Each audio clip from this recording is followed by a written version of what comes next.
Agora, tem um outro aspecto também que é importante citar, que eu falei en passant aqui, que é a questão do bullying, que é muito comum em casos de autismo leve, né? Eu fiz, um tempo atrás, eu dei uma palestra para o pessoal da Secretaria de Estado de Goiás, e aí eu fiz uma revisão da literatura que tinha naquele momento, né, sobre o bullying e autismo. E aí estava vendo quais eram as estratégias, etc e tal. E uma coisa que me chamou bastante atenção sobre essa literatura, que é o seguinte: você tem dois tipos de intervenção que você faz para você reduzir casos de bullying. Uma intervenção é com os próprios indivíduos com autismo, para que eles desenvolvam habilidades sociais para lidar com essas situações desse contexto social e serem menos suscetíveis a essas situações de bullying. Porque o bullying não é um adolescente xingar o outro. Um adolescente xingar o outro chama adolescência.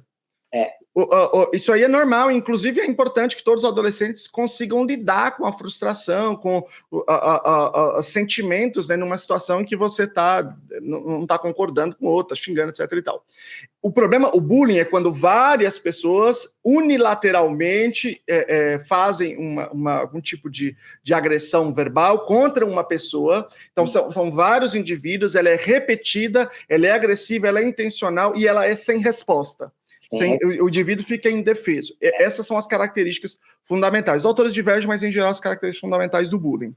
E aí, um trabalho, portanto, é ensinar o indivíduo habilidades sociais para ele ter menor probabilidade de ser colocado nessa posição. E o outro trabalho é com a comunidade escolar, sobre a conscientização sobre o quadro do autismo, sobre essa questão das habilidades sociais, colocar essas questões coletivamente, fazer esse trabalho coletivo. Qualquer um dos dois trabalhos, isolado, ele tem eficácia de curto prazo, ela não se estabelece no longo prazo. Para ter o longo prazo, eu preciso desses dois trabalhos. Eu tenho que trabalhar com os indivíduos com autismo e tenho que trabalhar com a comunidade escolar. Então, esses são os dois eixos que a gente precisa organizar as escolas para a gente garantir que a gente não tenha esse tipo de comportamento que é tão prejudicial para a vida dos indivíduos com autismo, né? Para as outras também, né? E prejudicial, inclusive, para quem aprende a fazer isso com o outro. Porque que tipo de ser humano que esse cara vai se tornar? Exatamente. Um tipo de ser humano que, para conseguir se engajar socialmente, para conseguir ter um grupo de pertencimento, para conseguir ser percebido e aceito, tem que se unir aos outros para atacar, né, aquele grupo mais frágil. Será que é esse cara que a gente está querendo formar para a sociedade? Eu lembro que você falou uma vez, eu nunca esqueci essa frase, já mencionei ela, citando o autor, algumas vezes, que você falava assim, não existe bullying, existe criança que não sabe se defender. E aí, eu acho muito engraçado que quando você falou para mim, é claro que aí não é só unilateral, mas eu entendo a força dessa necessidade de saber se defender, e eu achei engraçado porque você falando aí da história, todo dia que eu ia sair, tinha 4, 5 me esperando. E isso aconteceu comigo. Só que aí eu acho que eu já tinha um Leco-Cré, já estava conectando em algum aspecto ali um pouco mais. O que eu fiz, cara? Eu juro por Deus, tinha um menino uma vez, chamava Tomite, eu lembro o nome do menino também. Tomite, e tava lá esse menino querendo me pegar. Eu peguei, eu já tinha um pouco mais essa percepção ali do que fazer, fiquei amigo de um fortão, falei com o fortão, e joguei o fortão contra o menino. O fortão pegou o menino, nunca mais ninguém me encheu o saco. Depois disso eu fui amigo do fortão por um bom tempo, e aí eu me defendia, porque eu sou um baixinho, era magrelo igual um palito, hoje sou mais cheinho, mas também não tenho força para nada, mas nessa época foi a forma com que eu achei de me defender. Agora, olha só que interessante, depois disso, nunca mais eu sofri bullying. Eu saí desse ciclo, sabe? Mas tinha aí um componente de se defender. Tô falando que tem que descer a mão? Não, tô falando que nos anos 80 era assim que a gente resolvia. Era assim que as coisas aconteciam. Anos 80, Agora, tem aí uma coisa, um aprendizado em relação a saber se defender, saber expressar o que está acontecendo. Esses dias eu cheguei na escola do Valentim, ele chorando aos prantos, tem um tempo já isso. Eu sou feio, papai, eu sou muito feio. E aquela coisa, mesmo que fosse eu não ia falar, né? Não é, ele é muito lindo, mas mesmo que fosse eu não ia falar, eu ia mentir para ele nessa hora. Mas cheguei para ele e falei assim, filho, vem cá.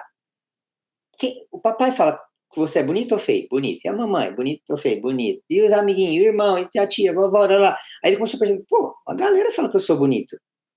que aconteceu? Não, é porque o fulano falou que eu sou feio. Falei, tá bom, peraí, vamos lá. Que hora que ele falou que você era feio? Não, eu estava querendo brincar com ele, ele não queria brincar comigo, e aí eu continuei tentando chamar ele para brincar, chegou uma hora que ele falou que era feio.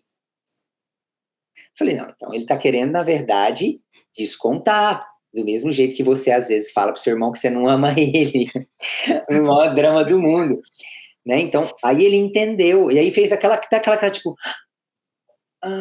ele estava só tentando jogar isso contra mim, né? Ele sacou o que estava acontecendo ali. Então, dele ter essa percepção, é como se fosse até mesmo um filtro. Nem tudo que está vindo do outro lado você absorve e fala, não é verdade, né? Você saber até mesmo sair de perto desse cara, chamar algum adulto, revidar aquilo que está sendo dito, argumentar. Mas, enfim, tem que ter alguma coisa de competência do outro lado, que não é o caso do que a gente vai fazer da mesma forma para a pessoa com autismo moderado e severa. Essas têm que ser outras estratégias.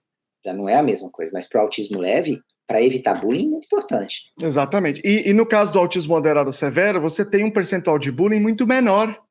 Em geral, os outros indivíduos já percebem rapidamente que esse indivíduo é diferente, que ele tem mais necessidades, e eles protegem, ele vira tipo um mascote ali. O meu filho tem autismo severo, ele vai para a escola comum, infelizmente, porque ele deveria ir para a escola especial, mas não tem, porque o terraplanismo educacional no Brasil diz que ficar igual ao Canadá é retrocesso, bom é igual aqui que é a coisa daqui.